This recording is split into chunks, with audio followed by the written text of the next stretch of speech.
जय Hind and hello guys, स्वागत है आपका आपके अपने YouTube चैनल ज्ञानदेह होस्ट में। और इस वीडियो में गाइस मैं आपके लिए एक अच्छी वैकेंसी लेकर के आया हूं, जिसके बारे में आपको पहले तो एलिजिबिलिटी बताई जाएगी कि यानी कि कौन लोग इसमें एलिजिबल है, और फिर इसी वीडियो में आपको बताया जाएगा कि कैसे आपको फॉर्म को भरना है और कहाँ पर लेकर के जाना है। कहाँ पर लेकर के जाना है इसलिए बोल रहा हूँ कि इसमें आपको फॉर्म को भर करके कहीं पर सेंड नहीं करना है, बल्कि जिस दिन आपका इंटरव्यू है उसमें आपको इस फॉर्म को और जो अन्य डॉक्यूमेंट्स आपके हैं वो आप लेकर के जाइएगा या फिर आपको जाने हैं। तो चलिए बात करते हैं इस भर्ती के बारे में। आपको यहाँ पर इसके बारे में पूरी जानकारी जानने को मिल जाएगी। तो ये वैकेंसी निकाली गई है एआई एयरपोर्ट सर्विसेज लिमिटेड की तरफ से, एंड इसमें यहाँ पर जो आपकी वैकेंसी है वो टोटल 323 है। 323 पोस्ट पर ये वैकेंसी निकली है, जिसमें कि आपको यहाँ पर इसका जो डिटेल है अब वो बताया जाएगा। तो गाइज आप यहाँ पर देख लीजिए, पोस्ट है आपकी junior officer technical, ramp service executive utility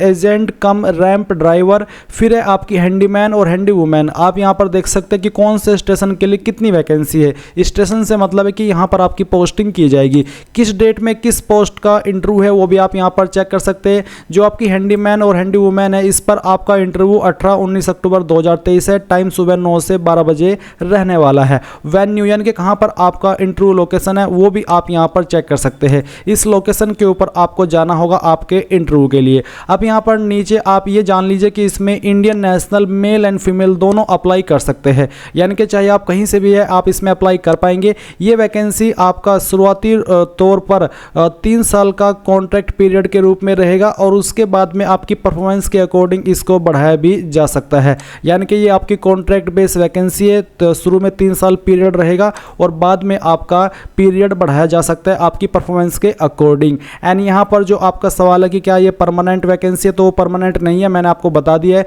दूसरा एक सेमी गवर्नमेंट वैकेंसी है, कोई फुल्ली गवर्नमेंट वैकेंसी नहीं है। इसके बाद यहाँ पर नीचे आते हैं, आपको यहाँ पर जानने को मिलेगा कि कौन सी पोस्ट पर एग्जैक्टली क्या क्वालिफिकेशन चाहिए अप्लाई करने के लिए। जैसे कि जूनियर ऑफिसर टेक्निकल पर ये सभी क्वालिफिकेशन आपसे मांगी है। एंड अपर एज लिमिट आप देख सकते हैं। सैलरी कितनी मिलेगी वो आपके सामने 28,200 रुपये इस पोस्ट पर आपको मिलेगी। जो आपकी यहाँ पर हैंडीमैन की पोस्ट है, इस पर अप्लाई करने के लिए 10वीं पास की योग्यता, और कहा है कि आपको English must be able to read and understand English, यानी कि आपको इंग्लिश पढ़नी और समझनी आनी चाहिए। बोलनी नहीं भी आती तब भी कोई प्रॉब्लम नहीं है। इसके अलावा सैलरी आपको इस पर 17,850 रुपये दिए जाएंगे, और बोला है कि knowledge of local and Hindi languages जैसे कि ability to understand and speak is desirable, यानी कि जो लोकल लैंग्वेज है वो आपको समझनी और आनी चाहिए। इसके अलावा आप यहाँ पर जानेंगे मैक्सिमम एज लिमिट 28 साल है। साथ ही गवर्नमेंट रूल्स के अकॉर्डिंग ओबीसी को 3 साल की और SC/ST को 5 साल की छूट दी जाएगी एज के अंदर अप्लाई करने के लिए। इसके अलावा कोचीन एंड कलिकट इसका स्टेशन रहने वाला है, यानी कि यहाँ पर आपकी पोस्टिंग होगी। और क्या काम आपको इस पर करना होता है, आपको बोला है कि इसमें आपको जो आपका बैगेज है वो कैरी करना होता है। तो बेसिकली उसके बारे में आपको यहाँ पर जानकारी दी गई है। आप यहाँ पर इसको पढ़ लीजिएगा, आपको पूरी जानकारी समझ आ जाएगी कि एग्जैक्टली क्या काम आपको इसमें करना होगा। सिलेक्शन कैसे होगा वो आप यहाँ पर देख सकते हैं। पोस्ट वाइज आपको दिया है। जो आपकी हैंडीमैन और हैंडी वुमेन की पोस्ट है, इस पर फिजिकल एंड्योरेंस टेस्ट जैसे कि वेट लिफ्टिंग, रनिंग, इसके अलावा जो क्वालिफाई कर जाएंगे फिर उनका यहाँ पर इंटरव्यू होगा, जिसमें कि पर्सनल वर्चुअल इंटरव्यू है। This selection would be conducted on the same day, जिस दिन आपका यहाँ पर फिजिकल एंड्योरेंस टेस्ट है उसी दिन आपका यहाँ पर आपका जो इंटरव्यू है वो भी कंडक्ट किया जाएगा।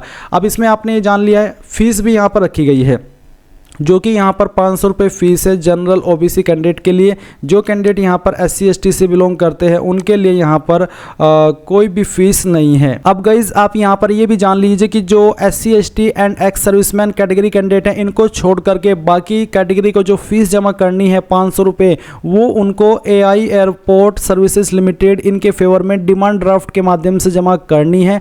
एंड जो डिमांड ड्राफ्ट आप जमा कर देंगे, फिर उसके बाद में जो आपको रिसिप्ट मिलेगी वो आपको लेकर के जाना होगा जिस दिन आपका डॉक्यूमेंट, जिस दिन आपका इंटरव्यू है उस दिन। तो यहां पर आपको नीचे जान लेना कि कौन कौन से डॉक्यूमेंट आपको कैरी करने हैं। अब आप इसी नोटिफिकेशन में नीचे की तरफ आएंगे तो आपको पेज नंबर 8 पर आपका एप्लीकेशन फॉर्म मिल जाएगा। ये एप्लीकेशन फॉर्म आपको कहीं से खरीदना नहीं है, बल्कि आपको इसको डाउनलोड कर लेना है और फिर आपको A4 साइज का जो पेपर होता है उसके ऊपर प्रिंट कराना है। प्रिंट कराने के बाद में आपको कैसे भरना है वो अब आप यहाँ पर जान लीजिए। तो यहाँ पर पहले तो आपको रिसेंट कलर फोटोग्राफ आपको चिपकाना है और उसके ऊपर साइन अक्रॉस, यानी कि आधे साइन फोटो पर और आधे नीचे की तरफ होने चाहिए। फिर किस पोस्ट पर आप अप्लाई करें, पोजीशन अप्लाइड फॉर में आपको लिखना है। सिलेक्टेड स्टेशन, किस स्टेशन के लिए अप्लाई करें, स्टेशन आपको ऊपर ही दिए गए नोटिफिकेशन में, आप यहाँ पर नोटिफिकेशन में आकर के देख लीजिएगा कि आपको कौन से स्टेशन पर अप्लाई करना है, वही स्टेशन का नाम आपको यहाँ पर लिखना है। एंड देन फिर आप यहाँ पर आएंगे और आप देखेंगे कि आपसे पूछा है कि क्या वेदर थ्रू एम्प्लॉयमेंट एक्सचेंज, क्या आप जो रोजगार कार्यालय उसके द्वारा इसमें अप्लाई कर रहे हैं, अगर हाँ तो यस, नहीं तो आपको नो करना है। अगर आप डायरेक्टली यहाँ पर आइए तो आप यहाँ पर नो कर दीजिए। इसके बाद आप यहाँ पर देखेंगे फुल नेम, तो आपको आपका नाम 10th के सर्टिफिकेट के अकॉर्डिंग अंग्रेजी के बड़े अक्षरों के अंदर लिखना है। फिर आप आपका यहाँ पर फर्स्ट नेम लिखेंगे जो नाम आपका 10th के सर्टिफिकेट के अकॉर्डिंग है, मिडिल नेम यहाँ पर और सर नेम यानी कि लास्ट नेम यहाँ पर। फिर आप फादर नेम देंगे, आपकी डेट ऑफ बर्थ देंगे इसी फॉर्मेट में जो कि यहाँ पर दिया गया है। Palace and state of birth, यानी कि आपको यहाँ पर पहले जगह का नाम लिखना है जहाँ पर आपका जन्म हुआ है, फिर किस स्टेट के अंदर है वो आप लिख देंगे। जैसे कि अगर मैं सहारनपुर से हूँ तो सहारनपुर उत्तर प्रदेश में इस तरह से लिखूंगा। इसके बाद एड्रेस फॉर कॉरेस्पॉन्डेंस, यानी कि प्रेजेंट एड्रेस आपका जो भी है वो आप यहाँ पर लिख देंगे पिन कोड और स्टेट के साथ में। फिर आपका मोबाइल नंबर, ईमेल आईडी आपको देना है, मोबाइल और ईमेल देना अनिवार्य है, ये आपको देना ही होगा। जेंडर आपका क्या है वो आपको यहाँ पर सिलेक्ट कर लेना है, उसके ऊपर आपको राइट का निशान लगाना है। फिर आता है आपका मैरिटल स्टेटस, तो जो भी आपका स्टेटस है उसमें ही आपको एक्स लिखना है। तो जैसे कि अगर आप अनमैरिड है तो आप यहाँ पर ये एक्स अनमैरिड में लिख देंगे, बाकी आप खाली छोड़ देंगे। इसके अलावा नेशनलिटी में आपको INDIAN यानी कि इंडियन लिखना है। रिलीजन आपका क्या है, हिंदू मुस्लिम सिख ईसाई जो भी है वो आप यहाँ पर लिख दीजिए। मदर टंग यानी कि मातृभाषा आपकी कौन सी है, हिंदी इंग्लिश मराठी जो भी है वो आप यहाँ पर लिख दीजिएगा। पैन नंबर आपका क्या है वो आपको देना है, आधार कार्ड नंबर आपको देना है। इसके अलावा इसमें से आपकी कौन सी कैटेगरी है जो भी है उसी के नीचे आपको यहाँ पर आपकी जो एक्स है वो लगाना है। इसके साथ ही आपको आपकी जो सब कास्ट है वो भी लिखनी होगी। पहले जैसे कि अगर आपकी कैटेगरी OBC है तो आप यहाँ पर OBC में एक्स लगा देंगे और सब कास्ट में आपकी जो सब कास्ट है वो आप लिख देंगे। अगर आप SC ST OBC EWS है तो आपको जो कास्ट सर्टिफिकेट है इसकी फोटोकॉपी इस फॉर्म के साथ लेकर के जानी है और ओरिजिनल में भी आपको लेकर के जाना होगा। इनमें यहाँ पर जैसे कि अगर आप एक्स सर्विसमैन है तो यस कीजिएगा, नहीं तो आपको नो करना है। क्या आप पुलिस सर्विसेज से है, अगर हाँ तो यस, नहीं तो यहाँ पर आपको नो करना है। गवर्नमेंट सर्विस से है तो आप यहाँ पर यस करेंगे, नहीं तो यहाँ पर भी आपको नो करना है। फिर अब आप क्वालिफिकेशन की जानकारी देंगे, तो यहाँ पर 10th ग्रेड, 10th आपने किस इंस्टीट्यूट से किया, बेसिकली आपको यहाँ पर name of the university institute के अंदर आपके स्कूल कॉलेज का नाम देना है। Date month and year of passing, किस डेट में आपने आपकी 10वीं पास की है वो आप यहाँ पर लिख देंगे। ड्यूरेशन में आप 1 ईयर लिखेंगे क्योंकि 10th एक ईयर में काउंट होती है। इसके बाद परसेंटेज ऑफ क्लास या फिर डिवीज़न, तो ये आपकी जो भी परसेंटेज थी 10th में वो आप लिख देंगे। अगर CGPA है तो आप CGPA भी या फिर आपकी डिवीज़न भी लिख सकते हैं। अगर आपने 12वीं की है तो सेम वे में 12वीं की जानकारी दे देंगे, नहीं तो आप इसको खाली छोड़ दीजिए। इसके बाद यहाँ पर क्या क्या आपको आता है, जिसकी इंग्लिश अगर आपको पढ़नी आती है तो आप इसमें रीड के नीचे एक्स लिखेंगे। बोलनी आती है तो यहाँ पर आपको रीड के नीचे स्पीक के नीचे एक्स लगाना है। अगर आपको लिखनी आती है तो यहाँ पर आपको इसमें भी एक्स लगाना है। अगर नहीं आती तो इसको आप खाली छोड़ देंगे। रिमार्क्स में आप बताइए गुड, बेटर या फिर एवरेज जो भी है वो आप यहाँ पर लिख दीजिएगा। इसके बाद हिंदी आपको कैसे आती है पढ़नी, उसमें ही आपको यहाँ पर एक्स लगाना है। अगर अच्छी आती है तो आप यहाँ पर अच्छी पढ़नी आती है तो आप रीड के नीचे एक्स लिखेंगे। बोलनी आती है तो स्पीक के नीचे एक्स लिखेंगे। लिखनी आती है तो राइट के नीचे एक्स लिखेंगे। अगर आपको बोलनी नहीं आती तो फिर आप उसके नीचे एक्स नहीं लिखेंगे। जो आपकी लोकल लैंग्वेज है वो आप यहाँ पर लिखिए, पहले लोकल लैंग्वेज को लिखिए और फिर जो इसका स्टेटस है वो भी आप यहाँ पर बता दीजिए। अगर आपके पास कोई वर्क एक्सपीरियंस है उसकी जानकारी दे दीजिए, नहीं तो आप खाली छोड़ दीजिए। अगर आपके पास यहाँ पर ड्राइविंग लाइसेंस है तो आप उसकी जानकारी दे देंगे, जैसे कि यहाँ पर आपका कौन सा लाइसेंस है, licence number, date of issue और कब तक वैलिड है वो आपको देना होगा। अब यहाँ पर जो कैंडिडेट जनरल OBC से है और फीस को जमा किए हैं AI एयरपोर्ट सर्विसेज लिमिटेड के लिए मुंबई पर, तो यहाँ पर आपको name and address of the issuing bank branch, यानी कि कहाँ से आपने ये जो डिमांड ड्राफ्ट है वो इशू कराया है वो आप उसका नेम एंड बैंक का ब्रांच का नाम लिखेंगे।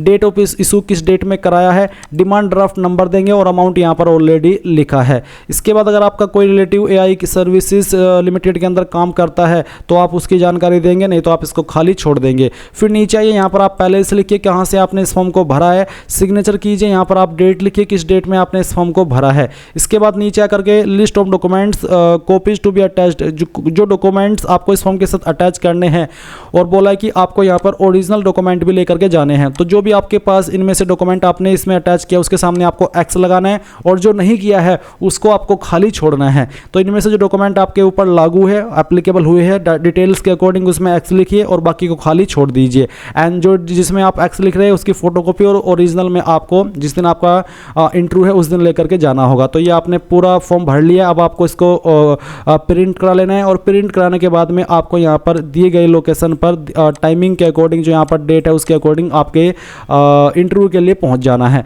तो गाइज़ यहाँ पर आपने पूरी जानकारी जान ली है, कोई सवाल डाउट रह गया हो तो कमेंट के माध्यम से पूछ लीजिएगा। थैंक्स फॉर वॉचिंग, जय हिंद।